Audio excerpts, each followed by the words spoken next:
Hello mga mima, for today's video ay magluluto na naman ako ng kinanat na isda.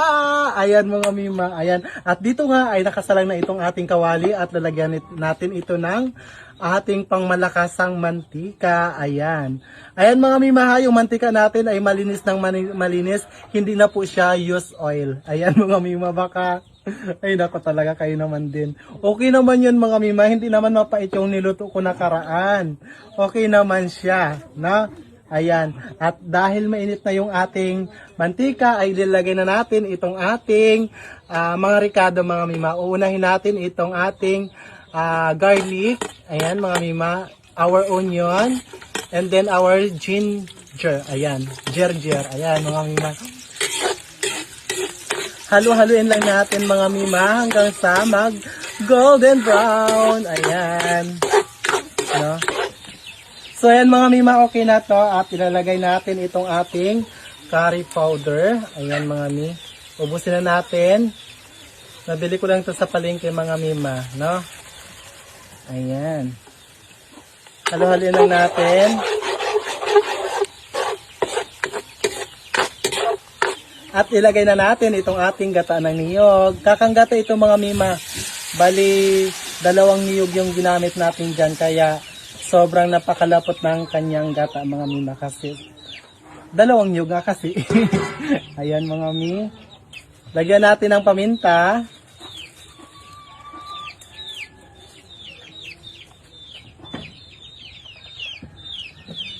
Lagyan natin ng asin. Ayan, papakuluin lang muna natin. Ayan mga mima ko, okay na to. At ilalagay na natin itong ating isda. Ayan, ilagay natin dyan. Halo-haloin natin. Ayan mga mimi. Halo-haloin lang natin hanggang sa maluto.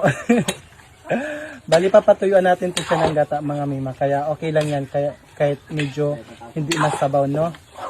Ilalagay na din natin itong ating siling haba. Ayan. May natira pa sayang. Ayan mga mima, halo-haloin ko lang muna ito at balikan natin mamaya kapag luto na. Okay na. Ayan mga mima, balikan natin ito ating niluluto. Ayan. At ilapit mo dito Jul. Ayan mga mima, okay na to. Lapitan mo. Oh, diba? Sobrang napakasarap mga mi. Ayan, hindi ko na siya tinakpan dahil yung ating gata ay malulis. Okay na yan, Jul. Tikman na natin. Lagay mo na doon. Ayan mga mima, tikman natin bago tayo magtatapos sa ating video na ito, sa ating episode na to.